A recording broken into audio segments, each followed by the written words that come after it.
Hey guys, this is Joe from TruthStream and Grassroots Warrior Network. We're excited to bring you an awesome interview today with David from Digital Outlook. We've had David on the show a few times, and just his background and knowledge is I haven't seen it in many people, and so we're honored to have people like David on the show, and just excited to share it with you. So. Please check out his channel, The Digital Outlook, on YouTube. And a lot of people may have questions on like where to get XRP and things like that. We don't really want to make financial recommendations, etc. But I mean, Scott and I personally got it at Uphold, but that may be a question to reach out to David for. Leave comments for him. I'll leave his link to his channel in the bottom. And there's some great videos and information in here. So without further ado, TruthStream and Grassroots Warrior Network, welcome David from the Digital Outlook. All right, cheers. Welcome to TruthStream. We are here once again with David from Digital Outlook, and that's a channel that he has on YouTube.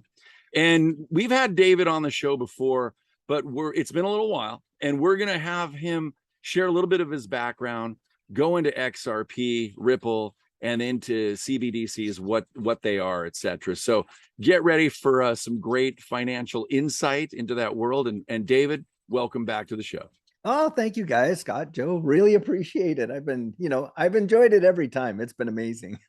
Good. We have too. Yeah. Well, that's why. Yeah, we finally have you back. But so just so that the viewers that may not be familiar with you, give us some insight into your background, and then we'll, as we always do, let this unfold how it's going to. So please go right ahead. So before I ever got into digital assets, I had worked in the Canadian government in the taxation department for 25 years, and aggressive tax planning, special enforcement, insolvency. I would interpret legislation, different things like that, and really in part of that enforcement world in the side of, in taxation, underground economy and things like that. In fact, I knew this is one of my everyone has a Bitcoin story, and mine is kind of like, sad in this capacity because I knew about Bitcoin really early on, because between 2008, 2011, I had worked, in that field in special enforcement. A lot of that had to do with, investigating people that did not want to report their income, drywallers, plumbers, all that kind of stuff, all that underground economy. Right. And even back then, when between 2010 and 11, Bitcoin had really kind of like taken off in this marketplace where these folks didn't want to, they wanted to shelter their income. And so, of course, they started to use Bitcoin as a medium of exchange, thinking it was untraceable. Well, as we know now, most traceable money that was ever invented, right? But at that time, I remember Judy saying, "Hey, do you think we should get into Bitcoin?" And I'm like, "Are you kidding me? It's only tax cheaters, drug dealers, and deviants. We're not going to touch it." Totally drank the Kool-Aid. Unfortunately, missed out on probably one of the biggest life-changing events possible, because back then, of course, Bitcoin was literally pennies, right? Just under $1. But the honest truth is, back in those days, even in the enforcement division, in the enforcement sector, I should say, for sure, most of us did not believe that Bitcoin would even be allowed to survive. We thought it would be legislated out of existence, absolutely no doubt. And on top of that, you wouldn't even have imagined that it was going to $100, let alone 69,000 like it did in the last run. So, but that's just a little bit of my background, and how Judy and I got into this digital asset space was really by happenstance, because of course, there we were Judy, excuse me, Judy and I are a blended family, and, we've been together for 17 plus years, but, when we got together and stuff, it took us a good while to save up a good chunk of dough. And I remember back then, when we got in, it was during the whole thing that was going on, right? And everybody was applying for their stimulus benefits. Well, Canada is a big nation geographically, but population wise, it's what, 36 million, so quite a small population. Turns out 12 million people were applying for this stimulus deal. And I said, Judy, our savings is going to get absolutely decimated by inflation. And so, I went out looking for physical gold and silver. Nobody had none. And I came home, Judy was watching some guy there on YouTube, and he was selling this course on, it was like, blockchain and all that kind of stuff. So anyway, we said, oh, fine, let's take that. And so that was our introduction. And at first, we bought some Bitcoin because, of course, now it was viewed as a hedge against inflation. And then afterwards, we started to look at some of these other ones, and we were learning about XRP and, XLM and a Hedera hash graph and all those, and figured that, hey, maybe perhaps our return on investment would be far greater, if we got in. And that's how we fell into this space. And it just really revolutionized our lives. In that last run, we saw literally some absolutely mind-blowing, gains in this space. I can share one with you if that's fine. I mean, I got into Cardano really early on. And although my confidence in XRP was really high, Cardano is one I liked and stuff like that. And we were picking up at 3 and 4 cents. Well, we had a goal. We wanted like 100,000 Cardano tokens at the time, and we were dollar cost averaging just like everybody else, putting in a bit here, a bit there. Well, I think we put in about $4,200. I think that was the total to get like 100,000 Cardano tokens. 1 year later, that $4,200 investment was worth $300,000. It's insane. And that was just one investment. Right. Fantastic. Wow. Wow. And we took some profit for sure.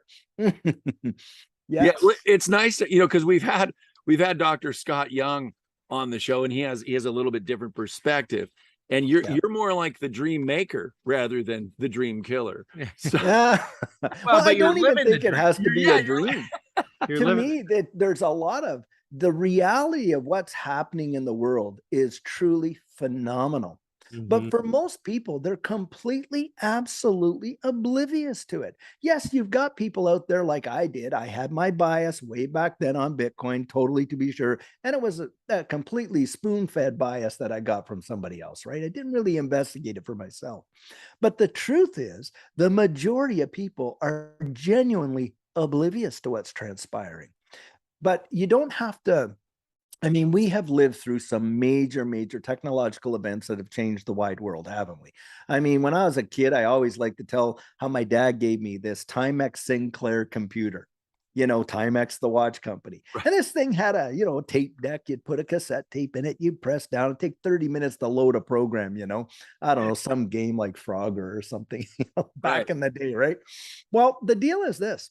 Most folks, were really enamored by the home computer. We watched that, the VIC-20, Commodore 64. And remember when someone reverse engineered, I think it was IBM's 280SX BIOS, and then all the computers that were coming out before they were called Dells and everything else, they were called clones. Why? Because somebody had reverse engineered IBM's BIOS and they were making these systems. Whoa, Microsoft shows up, says, hey, we got an operating system that'll work on that. It's called QDOS, quick and dirty operating system. Didn't even have Windows. Windows came later on, and you put all these floppy disks in there to load it up onto the DOS program. The deal is this. Most folks were so enamored with the technology, but completely oblivious to the opportunity, because the reality is just a few $1,000s invested into a company like Microsoft. If you could have seen the future and what was really going to revolutionize the way mankind interacted with one another and with their financial services and with their manufacturing and industry, it was going to change the world. But most people really didn't think about it like that. And I'll tell you what, we never even imagined we'd be holding computers in our pockets that entire buildings didn't even have the same processing power. We did not. And hey, and by the way, this right here, these smartphones weren't invented until 2007. That's not that long ago. Internet comes along. People laughing and joking about, oh, what's an email? What is that? What's an email? All this kind of stuff. Because the killer use case for the internet was email, wasn't it? And then, of course, you'd have internet relay chat and all that stuff that was going on like that. And, I remember when I got my first, 56K modem, and I thought, this is amazing. Because, of course, you'd have a 14.4K baud modem make, when you hear the sound, if you ever watch, if people like to see science fiction, and you watch Stargate, the show Stargate, that sound that it made when it was starting up. Well, that's what the sound was for these modems. Remember that, guys? When that, quirly whirly sound came out and stuff like that. But most people, and they were making movies about it. Hey, you got mail, AOL. People were romanticized by the convenience, and again, oblivious to the opportunity, because just a few bucks into, some of these major, internet companies that are around today, Amazon, Google, all that kind of stuff would have changed your life like amazingly. And I will never forget when I was a special enforcement officer and finding people around the world did not want to be found, skip tracing and stuff like this. And my kid invites me into his room, says, "Oh, Dad, come take a look at this." So I come in, and it's my first introduction to Facebook. And I'm thinking to myself, who in their right mind is going to share 101 of their closest friends, colleagues, family, associates, just so they can play tic-tac-toe and Battleship on the internet? I was so wrong. I was so wrong.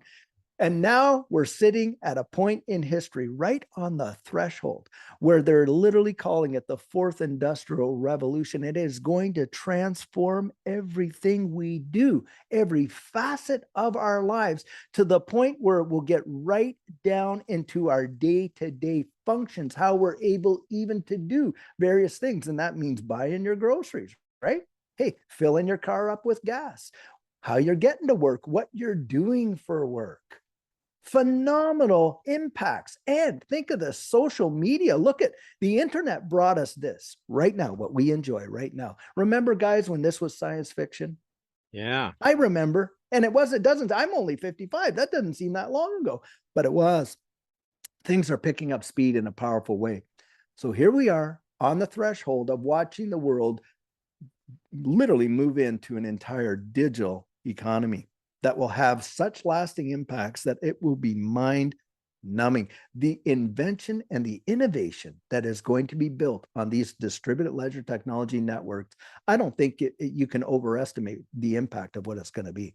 Now, the big main one, the one that gets a lot of press, and the one that people may have heard about, is central bank digital currencies. Well, what is a central bank digital currencies? Well, first of all, we need to understand what money is, don't we? Well, money has some attributes. And there's three primary attributes to what money is. Number one, it has to have a store of value, right? It has to be a store of value. Number two, there's got to be a unit of account, right?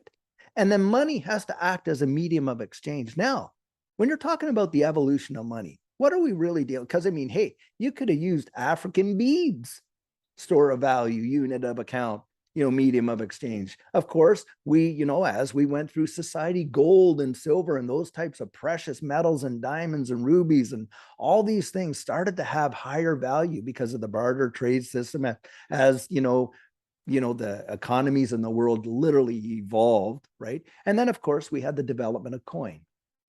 Someone stamps their image on there. And then we know with the Romans, as they, filtered out less and less of the pure metal and that, they literally inflated their money and all that, just like everyone else does. Then, of course, paper currency comes into play, right? Then did we really see? Like literally, I think, in fact, you could probably, I think it was like in the 30s, but it literally, of course, took off really big in the, the 50s, 60s, 70s, was credit cards. Now, the thing to think about with a credit card, let's say you get a credit card issued to you and you've got like a $5,000 limit on there. Now, do you think that they've preloaded it with $5,000 worth of cash? They have not. Do you know when you use your credit card, that is the very moment that money is created. And why? Because what you're talking about is a liability transaction.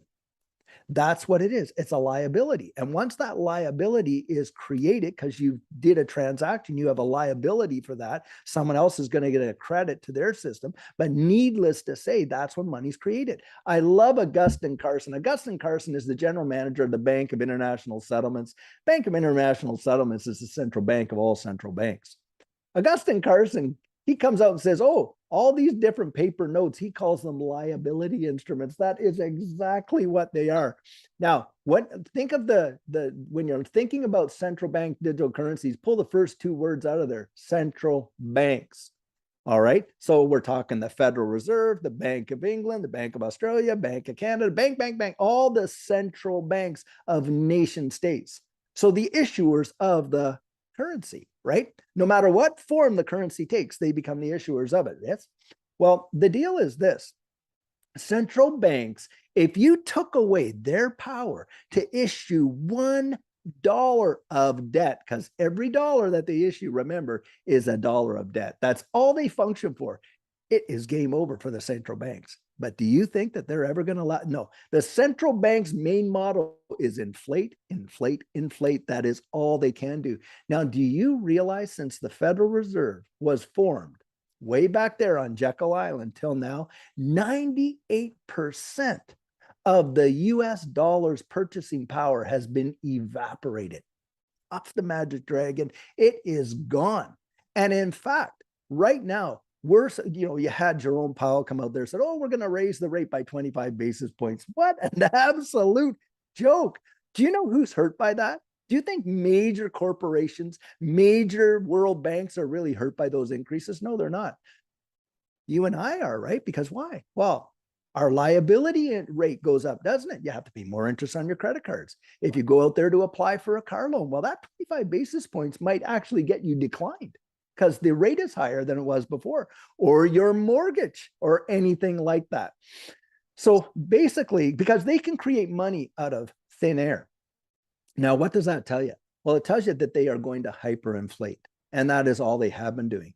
Now, to what end? What would be the reason for that? Like, why would you purposefully hyperinflate your currency? Now, they just passed a piece of legislation. What did they call it?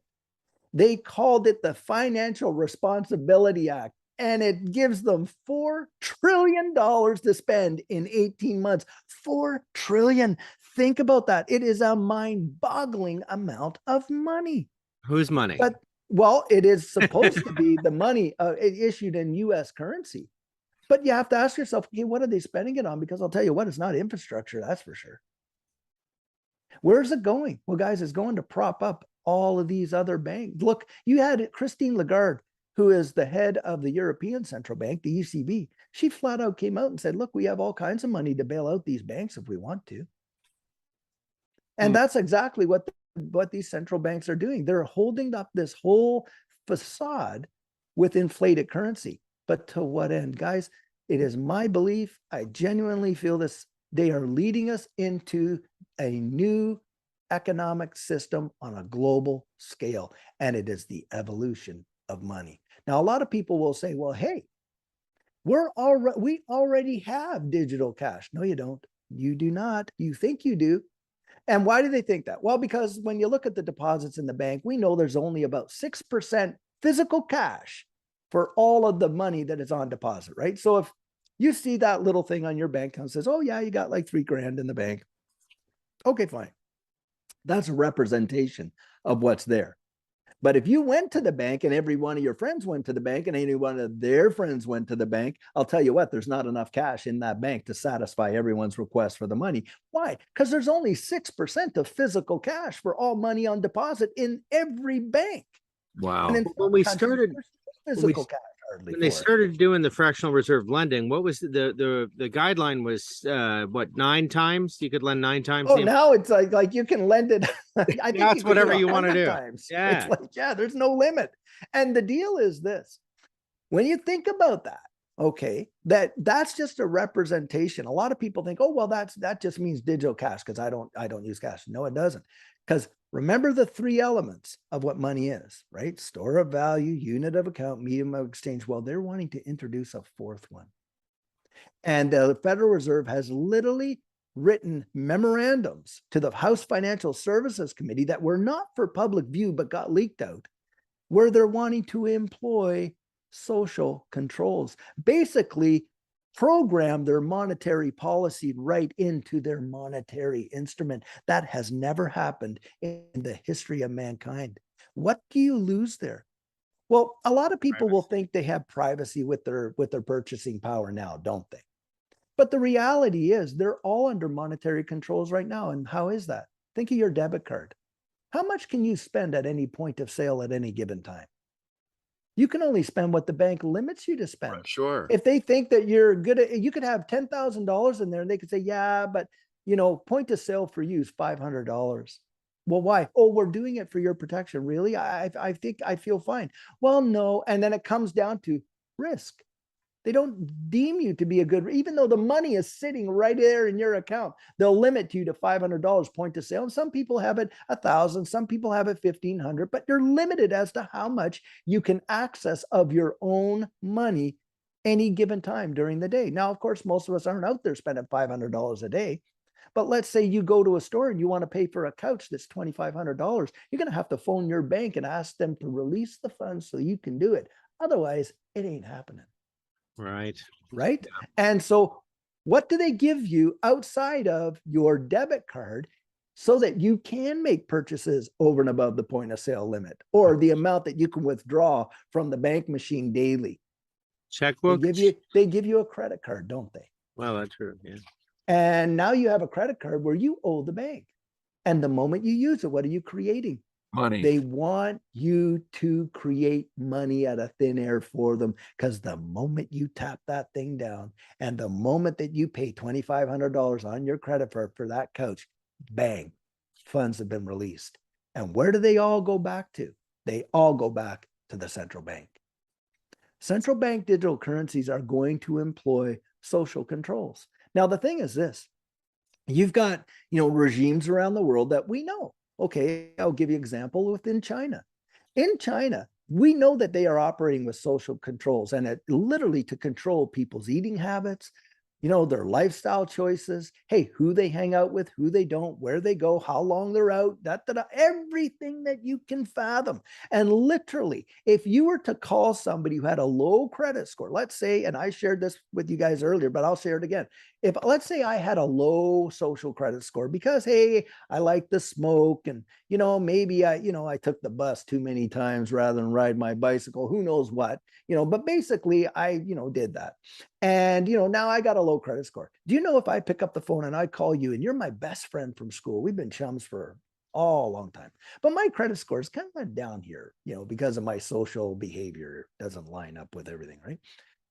When you get the ringtone, do you know there's a programmed ringtone in there specific to advise people, hey, someone with a low social credit score is calling you. Do you know if you pick up and answer that phone, your credit score gets dinged for doing it? Talk about public shunning.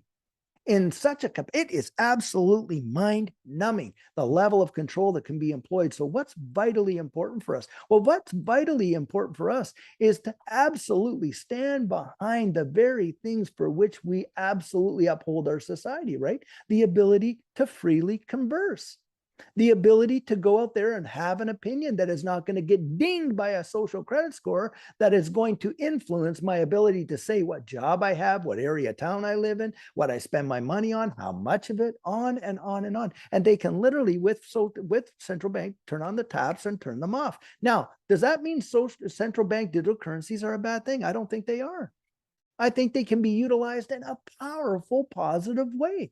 And there's a few corporations out there that are doing it in absolutely just amazing, amazing levels of technology. And you think about the innovation and the invention that is going to be utilized with distributed ledger technology, it is truly mind-numbing. One of these companies is called Ripple.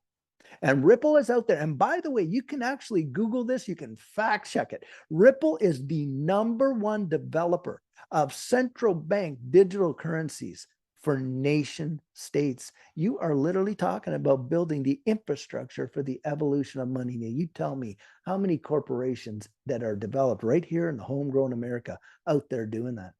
There's few. There is few. Now, Ripple itself is a unicorn. That means that this company is worth billions of dollars, not even IPO'd or traded on a public stock exchange. Yes, they have private equity, but they're not traded yet. This is massive, massive, massive. Now, there's a guy out there, and I'm going to see here if I have this here. He put out an amazing little, video. And the video, and this comes from notfinancialadvice.crypto. And this guy, he did an amazing thing. And this kind of gives you like a little bit of a window of how big and far reaching Ripple and XRP, a native digital asset that they use, let me just see if I can share my screen here. I gotta do this here, see if I can share my screen. Oh, there we go. Let me go back in. There we go. Get in there. You know, this technology, as good as it is, it's, you know, it's smarter than we are, isn't it? That's the Yeah, problem. I was taking a look at the amount of money that is just with the existing contracts that There we go. That's what Ripple's I'm entered doing. into. Yep. We're talking, one of them was 1.7 trillion a day. Another one was 1.9 trillion a day. There were, you know, possible use cases where it was, you know, 2 trillion here, another trillion there. That's all. There really is all the money. It is all the money. What's wild about that is this. You know who Larry Fink is, guys, right? So Yep. Larry Fink is the CEO of BlackRock. I mean, we're talking trillions and trillions and trillions of dollars of assets under management. Larry Fink gets on stage, and you can look this up. You can find this online. And he flat comes out and says, hey, the next evolution of these markets is the tokenization of securities. When he said that, the value of every stock exchange minus derivatives around the world was $89.5 trillion. And at that time, digital asset space was only 900 billion. You're talking about the tokenization of all that and bringing all of that over into this digital asset space. And there's only a few ecosystems that could truly handle that kind of volume. Of course, the XRPL is one. And there are some others out there, probably like Hedera, Hashgraph, things like that. But that is a phenomenal thing. And think about this. If you don't know anything about how money moves, think about how many transactions happen daily on these stock exchanges. Now, there's an organization known as the Depository Trust and Clearing Corp. And all of these various trading houses have a little stake in it, all this and that. Do you realize it actually puts through trillions of dollars of transactional volume per day? Well, not too long ago, did they not come out and say that, hey, they want to have instant settlements? Now, instant settlement for them is moving it from what, 3 days, 3 business days to 30 minutes, which is absolutely phenomenal in terms of that kind of change. Well, they went out there and they publicly partnered with a company called R3 Corda, a blockchain distributed ledger technology company. What's wild is this: in order to get that instant settlement, R3 Corda utilizes 2 digital assets in order to get to that point where they can do instant settlement. They use one called XDC, which stands for XinFin Digital Contract, and they use XRP, which is developed by Ripple to do it. Trillions of dollars of transactional volume per day. So now what I want to do, I'm going to share my screen here, and you tell me, guys, when you see this up, and then I'm gonna hit play on this thing. And do you guys see what I see? Yep. Oh yeah. Yep. We Okay, see let's George play that. Washington. Yeah, there we go. Let's play this. Why do I hold XRP? Because Ripple's the chosen one to lead the new global digital payment system, and they use XRP. In 2013, the Federal Reserve began looking for faster payments options. 2 years later, an action plan was born and a federal payments task force was created. It included one company focused on crypto, Ripple. In 2014, the World Bank and Better Than Cash Alliance, which includes the Bill and Melinda Gates Foundation, Clinton Global Initiative, and the governments of 32 countries, put out a report called The Opportunities of Digitizing Payments. 1 year later, the Better Than Cash Alliance featured one crypto company on their website, Ripple. Today, Better Than Cash Alliance and all other UN initiatives are focused on a single agenda, the Sustainable Development Goals for 2030. You can see the SDGs logo on Bill Gates' lapel, world-leading companies, the Better Than Cash Alliance website, and on the UN's official exchange, Exchange. What crypto is Exchange officially utilizing for their carbon credit solution? XRP. The world will move to a new international standard for exchanging electronic messages between financial institutions by 2025 called ISO 20022.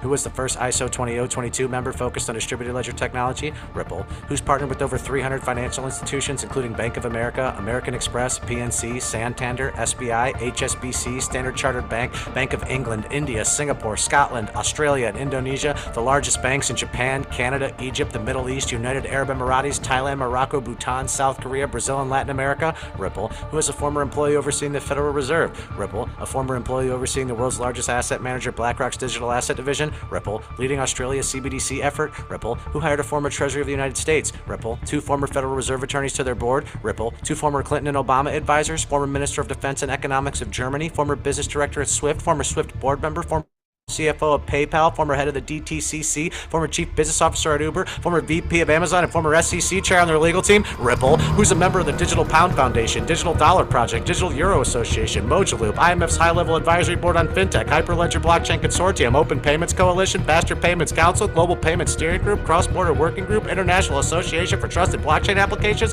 Crypto Climate Accord, University Blockchain Initiative, World Wide Web Consortium, and a featured partner of the World Economic Forum with 3 members of their team directly listed on the WF website, Ripple.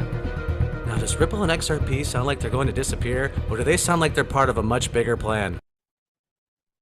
So there you go, guys. I mean, that's a pretty powerful little thing there. Now, that guy put that out there because he obviously really believes it. He's gone out, he's done his research. Hold on here. I hear some stuff in the back. I gotta shut this off here. I didn't actually kill it, so let's kill that right there. Okay, there we go.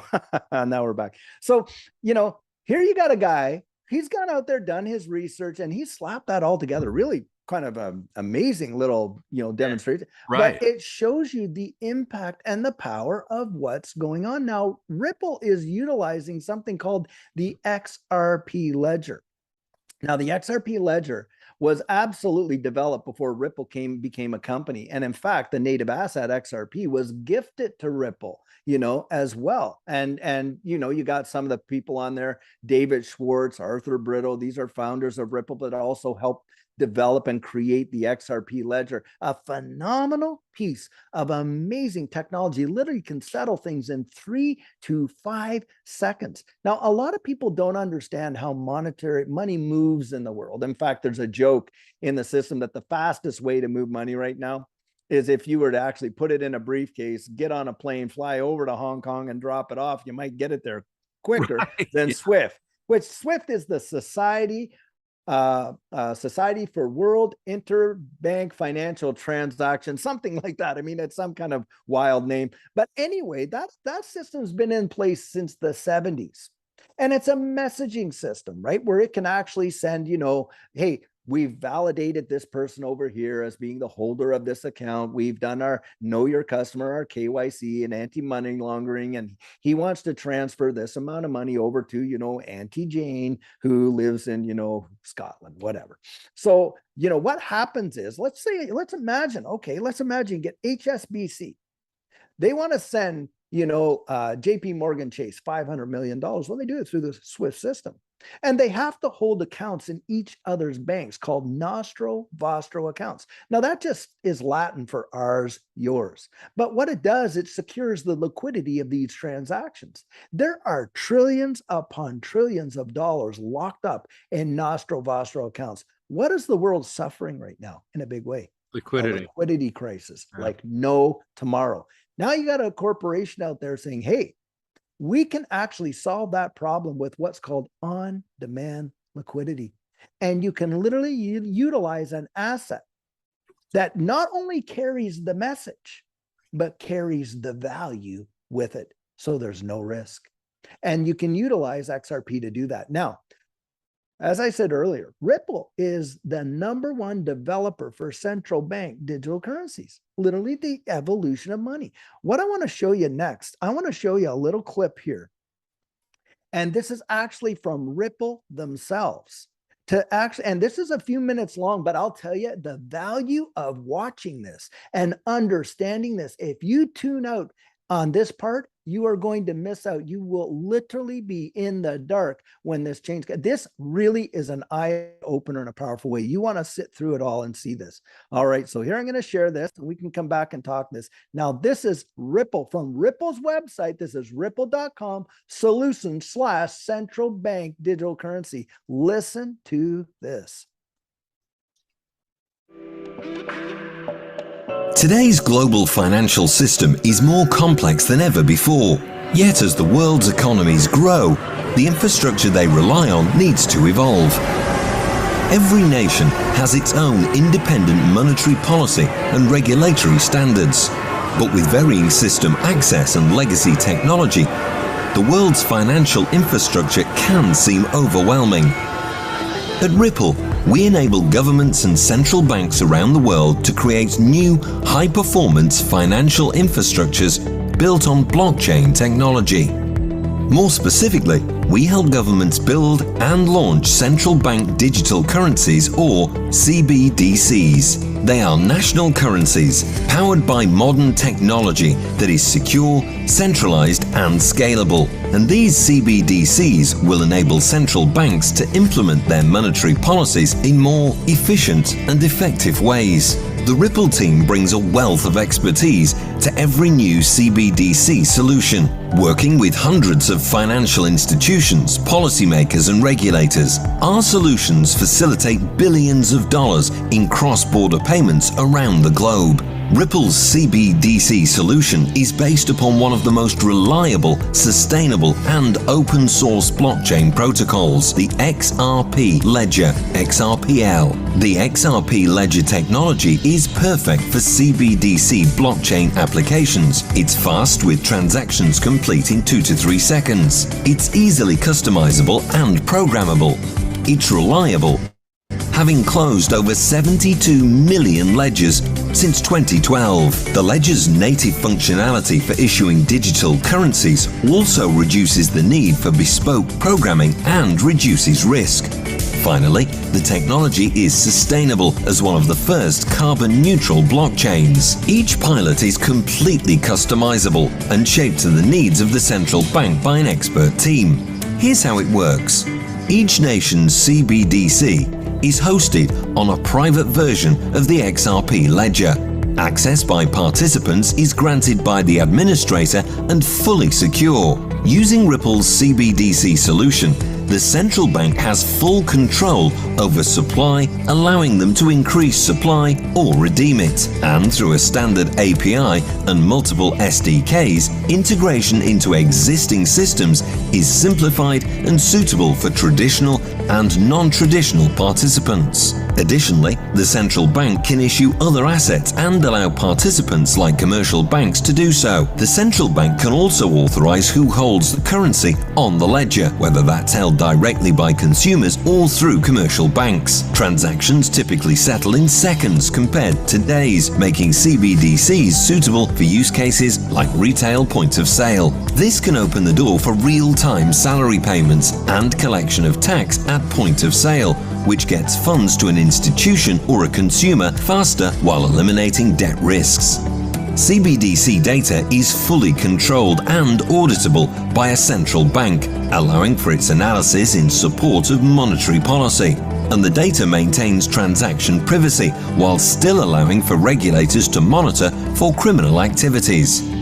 Finally, a Ripple-designed CBDC can provide a means to bridge disparate currencies through XRP. Its inherent interoperability can allow for connection with other central bank ledgers for efficient cross-asset and cross-border transactions. This can be done with cross-issuance, using XRP as a bridge currency or via cross-ledger communication protocols. This reduces the risk that institutions are forced to accept when transacting across multiple networks or currencies in the current system. The creation of a CBDC provides powerful benefits for the economy and people of an adopting central bank. It's technology that places trust in digital money in the hands of a central bank that can guarantee accessibility to funds and the resulting services, as is the case with cash today. The result? An improved foundation for global financial development where businesses, commercial banks, and ultimately people can unlock new economic potential. Work with Ripple to build a custom pilot designed for your country or institution today.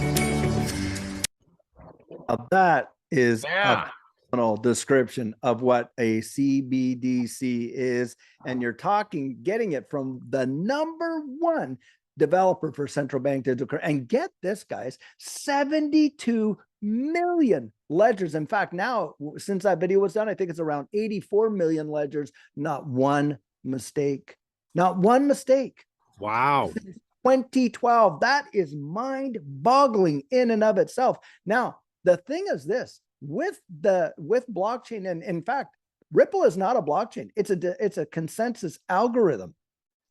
But the way in which it works, it holds all kinds of attributes. And the big one is its immutability. You cannot reverse the transactions. And the deal is that secures, you can't manipulate the system. That brings about a level playing field. And, one of the things when you guys were asking earlier is, hey, look, would that, change the infrastructure of wage taxation? Now, historically, tax guy, 25 years. Absolutely. This is going to revolutionize the way taxation works globally. In fact, we may be looking at an entire implementation of a new economic system on a global level that even provides for, opens the door for discussion around, global taxation. And we're seeing that. And now this is only one application. What about our digital identities? How we for, the value, like not NFTs. A lot of people talk about NFTs, and NFTs with smart contract capability are going to be available on the XRP Ledger. And you're not just talking about non-fungible tokens, little pictures of monkeys and all that. No, you can use non-fungible tokens to prove the ownership of real world assets like property, like your title deed to your home. You're talking about title theft now, aren't you? Well, and identity theft. Well, that could be literally destroyed, the ability to do that by the utilization of distributed ledger technology and NFTs. And you don't just have non-fungible tokens, there are such things as fungible tokens.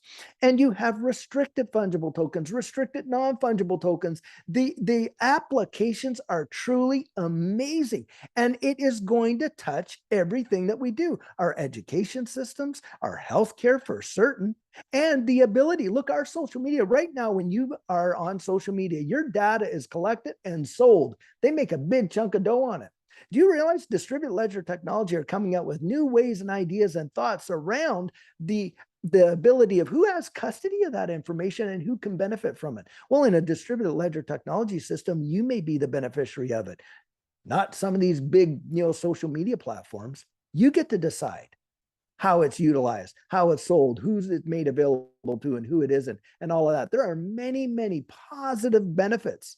But of course, it's scary. Nobody likes change because it's the potential for what wrong can happen with that kind of change as well, right? But this is where we literally can get out there, make our voices known, and govern this ourselves. Yes, look, you don't have to actually go too far. A lot of people that, from the dinosaur age now are saying, oh, well, all this blockchain and all this, cryptocurrency is still used to, money laundering and drug deals. And all. Do you know what? Cash is the most well-used and accepted medium of consideration in the underground economy, where all of these nefarious activities go on way more than blockchain is. Why? Because most blockchain is absolutely traceable. Absolutely. If you think that they don't know how to, there's literally a corporation out there called Chainalysis. And they have the ability right from day one to trace all that stuff. It's so traceable. And even these folks that are using, XMR, Monero, and all these other ones, well, how did they get their Monero? I'm telling you, don't kid yourself. Look, there is a provision that a lot of people may not be aware in the rank and file that most governments employ, and different agencies employ it on a different level and this and that. But in the tax department, we certainly employed it. And that is what's called a requirement to provide information. So a government does not have to actually store and bank data on you to the degree that a lot of people think it's the government. Do you know it's mostly private companies? They have got your spending habits down pat. They've got your eating habits down pat. They know because of the barcodes on the food that you buy, what you buy. And you're using your debit card to pay for that grocery. Right. Yeah, I always say What AI knows clothes you buy, where you live in the world, where you buy your gas and all this. They know more information on you than you can fathom. And in fact, the advertising that you get is so specific to you that it's sold at premium prices to people that want that data by companies that you have voluntarily acquiesced to accumulate that data in your contract with your social media platform. Most people have given it all away. So get this. If you were a federal agency and you were needing to investigate somebody for something or whatever, let's say a financial issue, well, I'll just send a requirement for information to their service provider, to their bank, to this and that.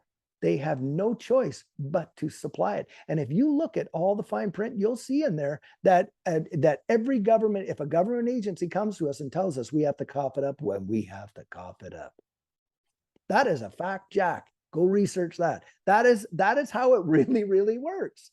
And so look, when we were investigating folks, we would issue requirements to provide information. And we would issue them on people that they have done business with.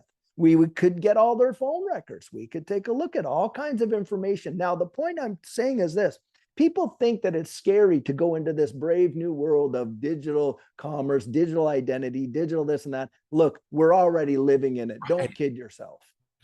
It becomes more efficient for them out there. That is the reality of it.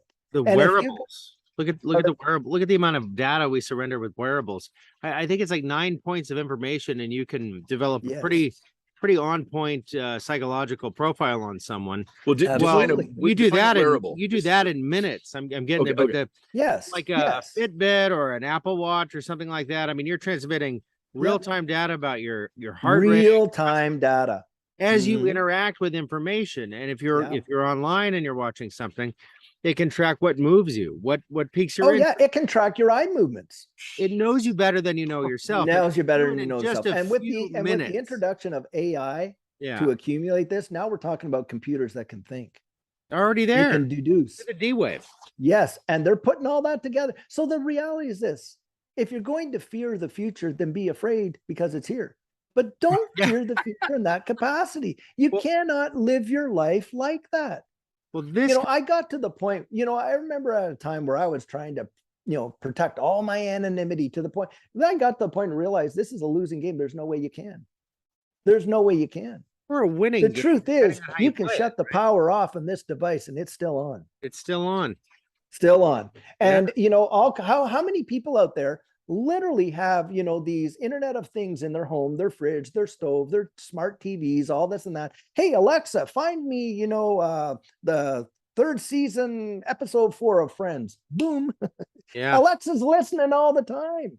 Siri's listening all the time. Now, those are just 2 examples. And I'm not poking anything, but hey, I read an article where a Roomba, one of those motorized vacuum cleaners, was literally taking pictures of people in their own home. One woman got a picture snapped where we're sitting on the john. It's like, but we're just using that information so that we can have better AI and diagnostics to know which the walls are in your house. Okay, but why does my personal information have to be out?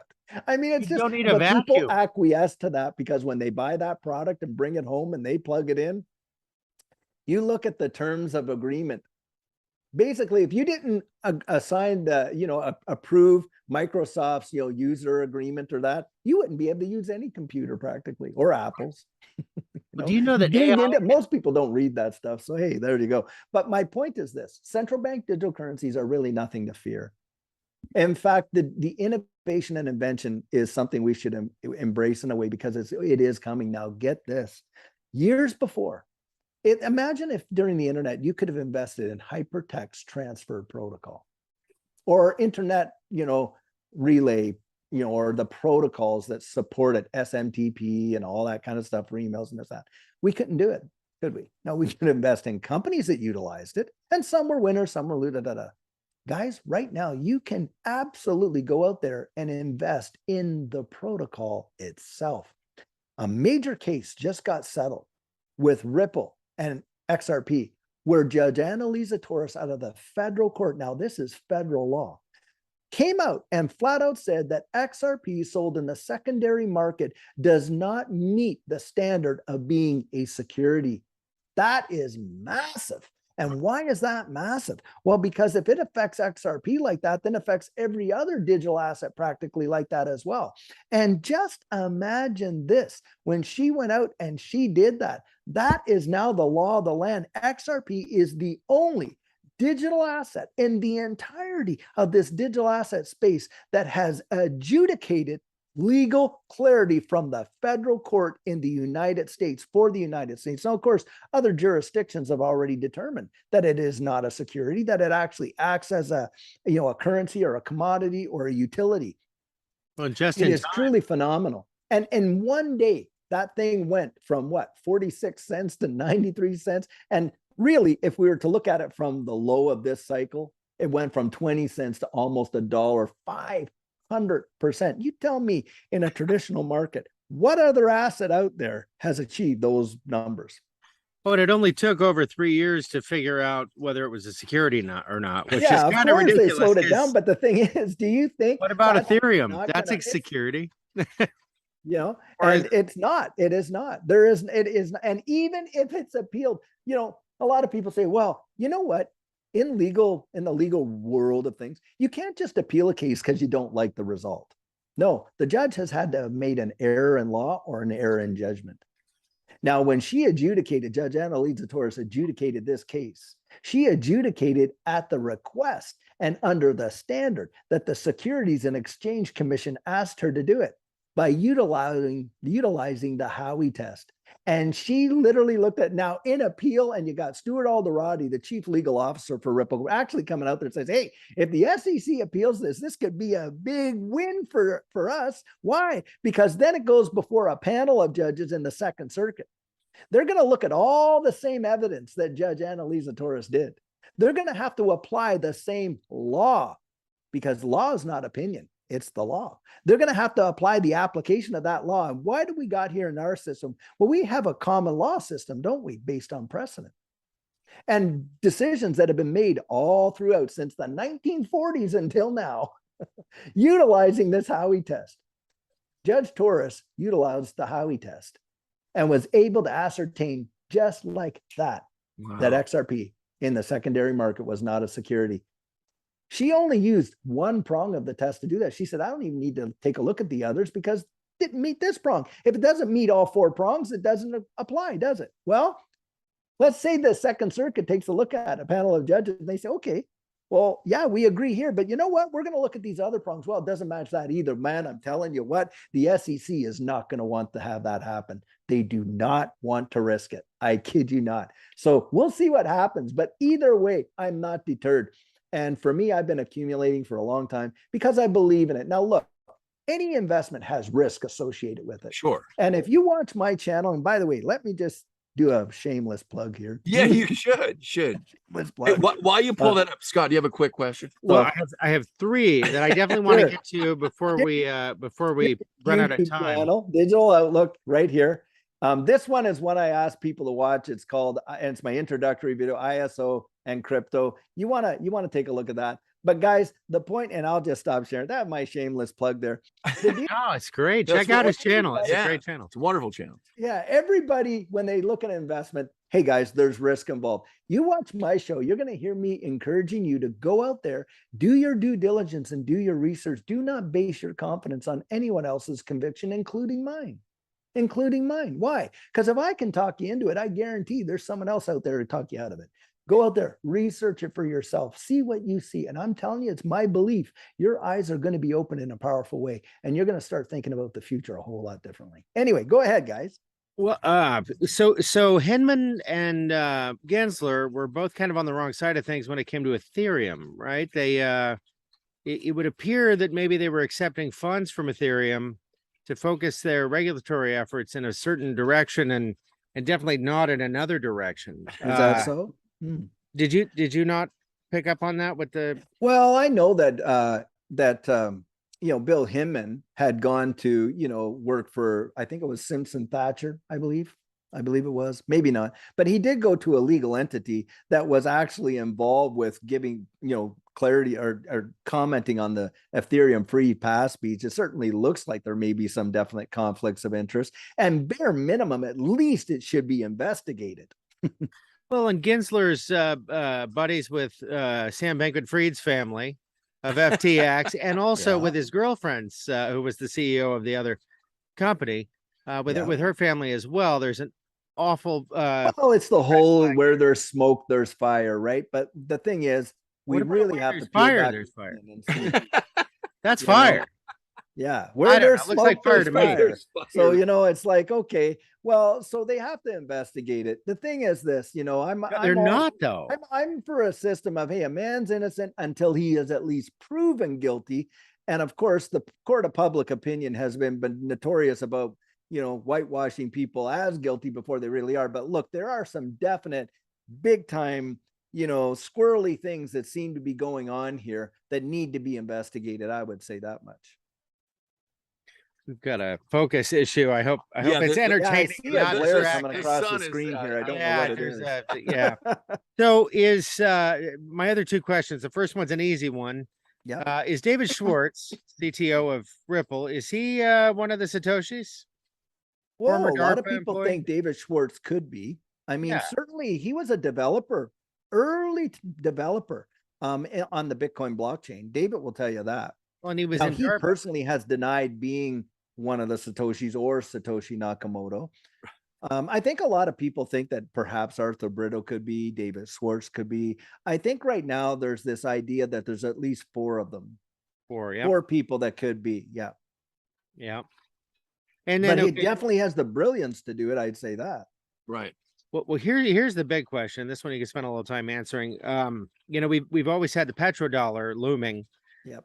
It was a brilliant agreement. Hard to believe that. Yeah, the 1972, 71, 72 by Henry Nixon. Kissinger.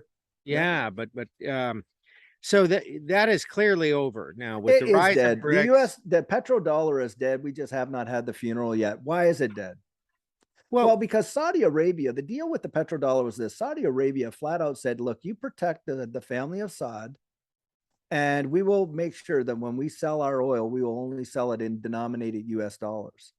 Well, in they've exchange already come for- out and said, hey, that's off the table. They're already selling it outside of the US dollar. Well, it was an I exchange mean, you for literally military had protection. France Yeah. pay for liquid petroleum gas, tons of it. And what did they use? Chinese yuan.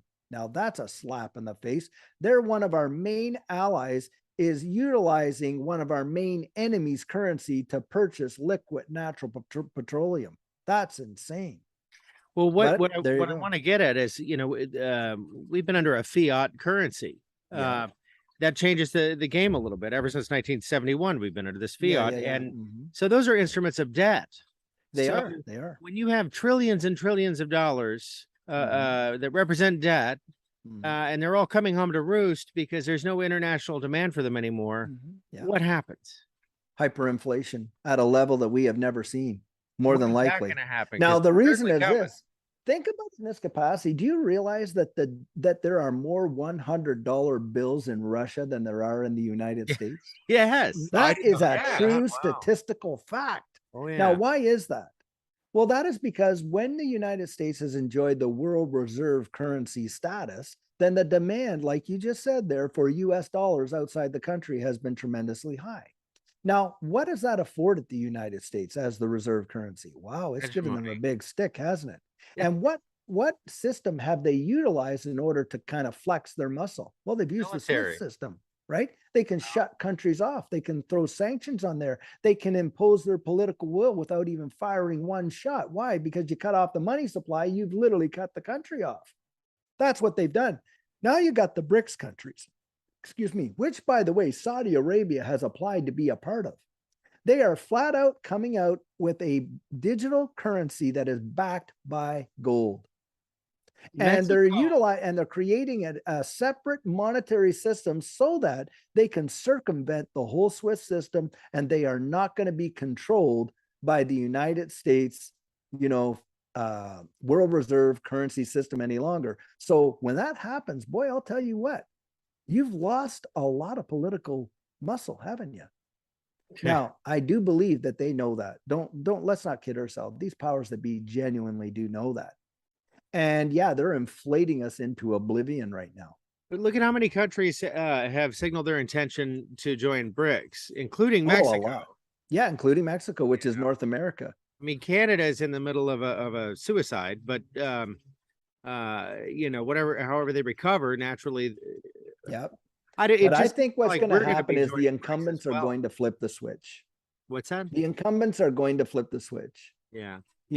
And you have to remember this too, that with this whole inflation deal, they will find every reason and any reason to increase the speed and the supply of money printing, even if that means conflict. That is a fact. That is a historical fact, but they will do whatever they have to do in order to do that until they're ready to do something else. And when they transition us into that something else, don't you think that they don't have the infrastructure already in play? Well, we're talking about it today. It is. We're literally seeing it happening right before our very eyes. Now, of course, a lot of people have come out and said, hey, there could be this black swan event, 10 days of darkness where the internet goes down, where this goes down, where that goes down. And it could happen. Who knows? I don't know. That's out there. There's a possibility. But regardless how the new system is implemented, the fact of the matter is it's coming. Oh, yeah. It's coming. And because you cannot anybody knows, look, it's like a kid blowing up a birthday balloon. Yeah, you can blow it up, keep blowing up. One time it's going to be one puff too much. Yep. And that's what's going to go down. And they know it. They know it. And so don't think, and you listen to Jim Rickards now. Jim Rickards, this guy is a brilliant mind. And he is probably one of the most world-renowned economists that are out there. You go look up Jim Rickards and Ice 9 and ask yourself some questions after you've watched that. That is a major eye-opener. And he's phenomenal. The way in which he describes it, he has a gift to be able to communicate highly sophisticated concepts in a way that most people can understand it. I really enjoy Jim Rickards. He's a good one to look up. This guy is no, clown. He has been interconnected with some major global players for years and has served his country well in prior administrations as well. Well, the biggest economic downturn, I think, in this country is the Great Depression. But what we're looking at potentially is far, far worse. Would be far worse if they don't have. Yes, it would be far worse. It would be far worse. But will we get there? We could just switch, right?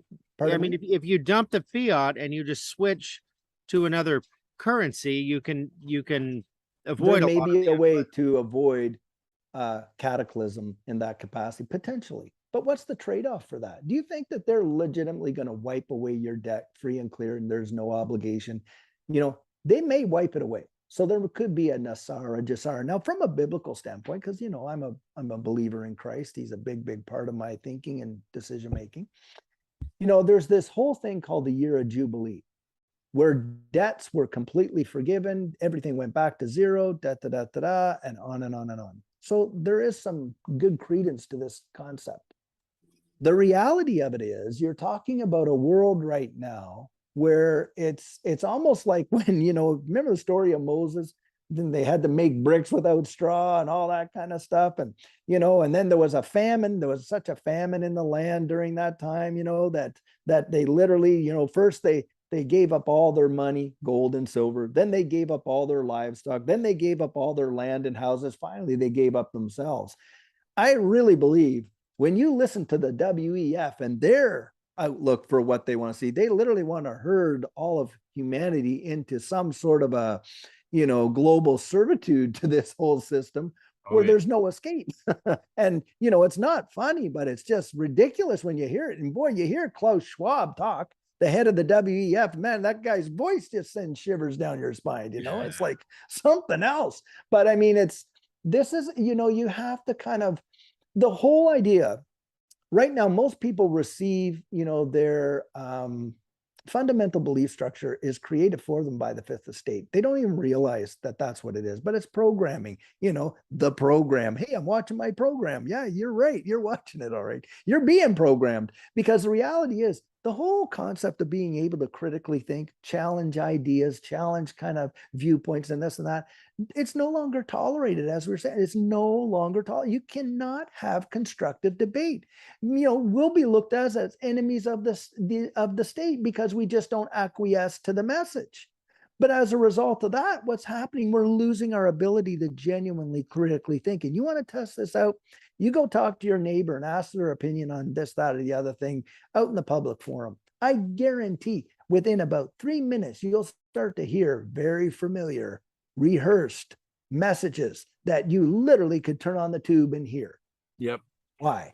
Because people are not doing their own thinking for themselves. We've literally forfeited that, and I've allowed people to construct it in a way, and it doesn't matter which side of the aisle, quote unquote, you're on, it's the same deal.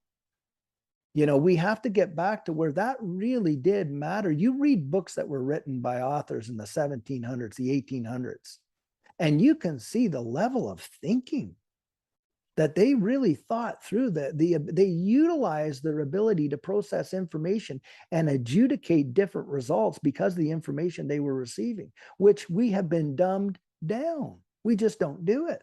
Yeah. We're more concerned about how we're entertained than how we're absolutely interacting with one another in the real world. That's the way it is. Well, we're coming up on an hour, and I just Yeah. what I'm are your sorry, predictions? guys. I know Did we're you all get all your questions in? Yeah, I well, think so. we're One all obviously pretty bullish on the XRP and on what Ripple's Yes. doing.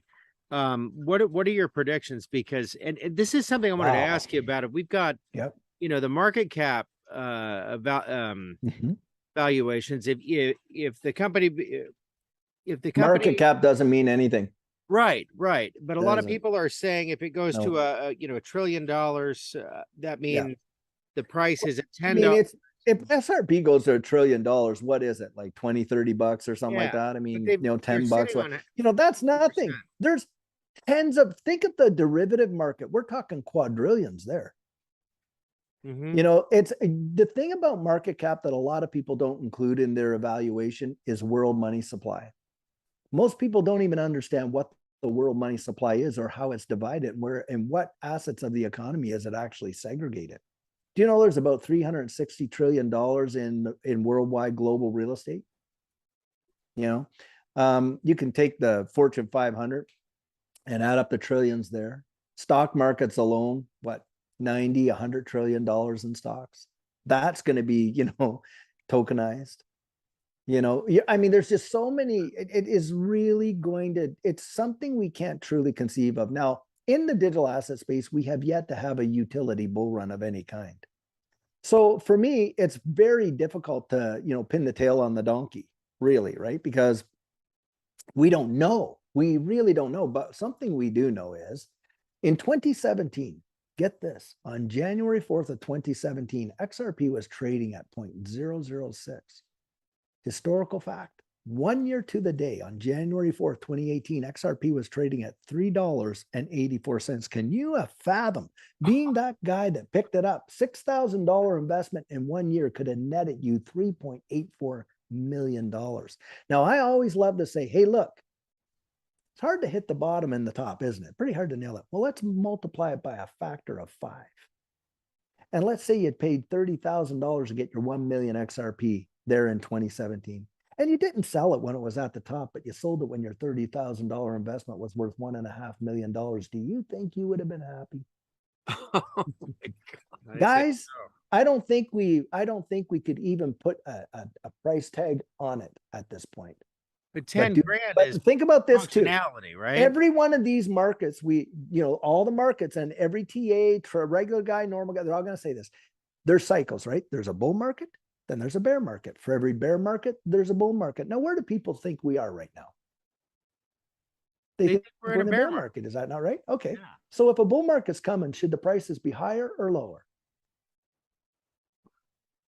Right. From what perspective? In a bull market, will the prices be higher they are in a bear market or lower? Higher. Okay. So no matter what the price is today, when you're in a bull market, it's going to be higher than what you're buying it right now.